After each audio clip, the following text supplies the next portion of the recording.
Good day everyone. I am Timili J. Dura, third year student of MSU IIT taking a Bachelor of Science in Electronics and Communications Engineering. And today I'll be going to show to you the solution in finding the voltage and current in the first order transient circuit. So recall, in capacitance, the current is given by this formula, I equals CT with dt, and the voltage in this formula. And in an inductance, the voltage is given by this formula L di dt and the current in this formula. So now I'll be going to show to you the step-by-step solution in finding the current and the voltage in circuit. So given the circuit, we are asked to find IL for all time interval. So we could find our capacitor, 160 farad, inductor 6 Henry, and this is now our current. This is our inductor current, and this is 5 ohm resistor, and our source current is in a unit step function. You can find your 3 plus 4 UT amperes. So now first as a solution, we should first determine our time interval, and from given by this unit step function and by inspection, we have two time intervals, that is a t less than 0 and a t greater than 0. We should find IL at this time interval. So first, solution. This is not our solution given here. The time interval t greater than 0, t less than 0. First is, we should redraw the circuit at t less than 0. So, initially, our inductor and our capacitor has no charge yet. So, inductor is in short circuit and capacitor in open circuit.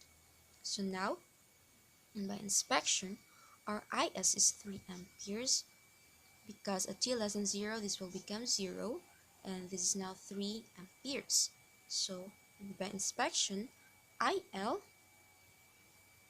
at 0 minus, that's at t less than 0, is 3 amperes, this current, and our V at 0 minus is just, by Ohm's law, I times R. This is 3 amperes to 5 ohms, we get 15 volts. So this is our solution at t less than 0. And also, at t greater than 0, at t greater than 0, given the circuit, right? And we have our IS, which is 3 plus 4 t ampere. Should we draw the circuit at t greater than 0? So, solution. Since our inductor and our capacitor is now in charge, we have this.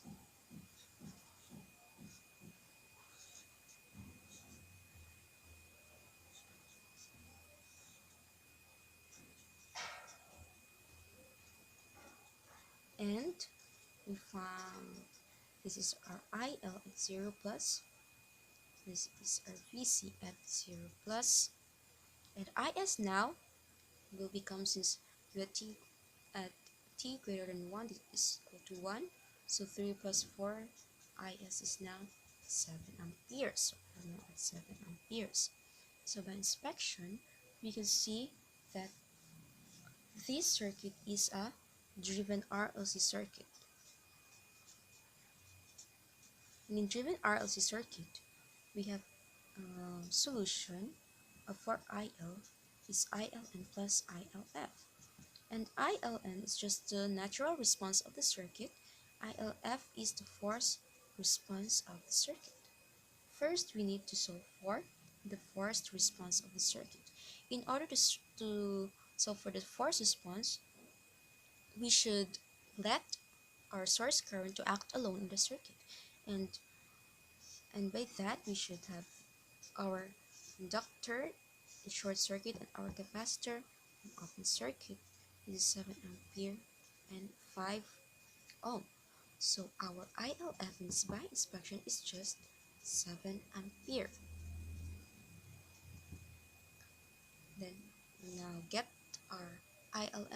this formula. Substituting, we have ILN plus 7 amperes. So ILN is by letting our inductor and our capacitor to act alone and our source current in open circuit. So ILN now is, since we need to kill our source current that is open circuit, now our capacitor is 1/4 farad, 5 ohm is 6 Henry. So this is our ILN. So ILN, by inspection, this is series RLC circuit. And our series RLC circuit, we should find alpha and omega sub O, which is alpha is R over 2L, and omega sub O is 1 over the square root of LC. We have three cases in this. So this is our cases. First, if our alpha is greater than omega sub O, this is overdamped case, and this is our solution ITB1E negative ST plus SC1, and B2 equals B2E negative S2T amperes. In case if our alpha is equal to omega sub O, I at T is now E negative alpha TB1 plus B2 amperes. B1T, and then if our alpha is less than omega sub O, that is underdamped. So we have now three cases. So solving for our alpha and our omega sub O, we get alpha, which is 5 over 2 times 6, that is equal to 0.42, and omega sub O, 1 over LC, is 0.82. So by inspection, since omega sub O is greater than alpha, this is an underdamped case. And in underdamped case, our solution is our solution in our underdamped case. That is in case 3, we have E negative alpha T B1 cosine omega dt plus B2 sine omega dt amperes. So now I have to solve for omega t. It's just the square root of omega sub O squared minus alpha squared. Then substituting the values, we get 0.82 squared minus 0.42 squared, it's just 0.7.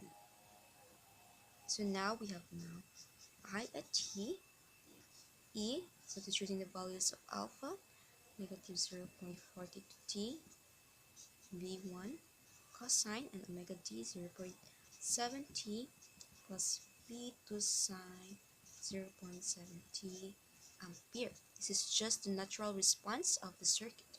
So now we are interested in finding the constants B1 and B2. And by finding, we should apply initial value at T equals 0. So at T equals 0, this will become 1. This is cosine 0 is just B1, and this is 0. And in our original, we have 7 ampere here.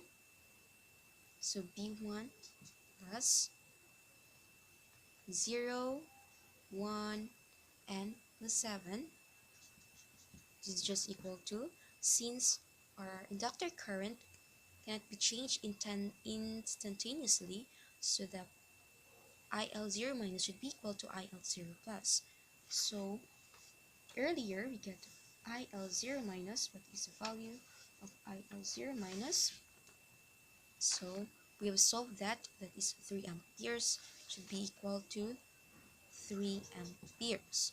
This IL0 plus is IL0 minus. So solving B1, we get B1 equals negative 4. So we have now the value of B1.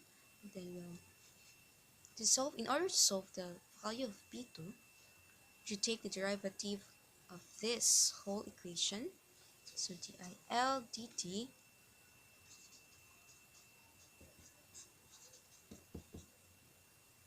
is what? dIL dt is DIL dt is now this, negative 0.4 to the e, and yes, taking the derivative of the original equation, and then we apply initial value at t equals 0. So now this is the value of t equals 0. Get here, DIL dt equals 0. So this is just negative 0.4 b1 plus 0.7 b2. By applying that, we substitute the value 0 in here. So this is negative 0.42 b1, right? And then we need to find the value DILT at t 0 plus. So by should need to find we should need to find DIL dt. In finding that, we should apply a mesh in this loop. So this is negative VC 0 plus 5 times 3, which is our current, and plus 6, this is now the current in this is LDIDT. That is where we'll find 60 DILDT equals 0.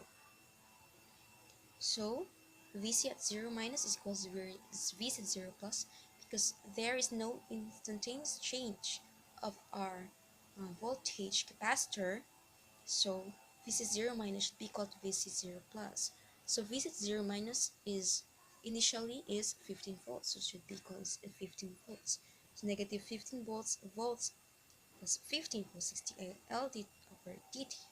So this will be cancelled. So DIL dt is just 0. Yeah, that's just 0. So substituting the value of DIL dt in this equation, so DIL dt is now 0. So since DIL dt is now 0, we have now two equations and two unknowns. So first, we get the value of b1, which is negative 4. So substituting the value of b1, we get b2, which is negative 2.4. And then substituting this constant in the original equation, we get this ILTE negative 0.4, negative 4 cosine 0.7t plus negative 2.4 sine 0.7t amperes. This is just a natural response. So ILT, this is a t greater than 0. When we add the natural response and a forced response, we get this value.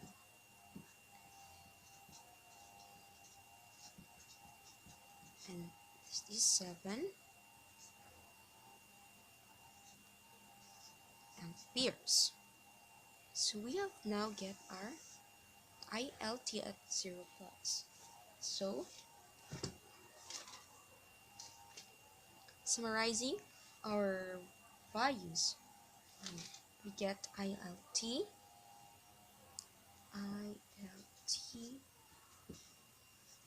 that is 3 at t less than 0, and E negative 0.4t 4 0.7 times net 2.4 sine 0.7t plus 7 at t greater than 0. And now this is our solution. This is now our current ILT for all time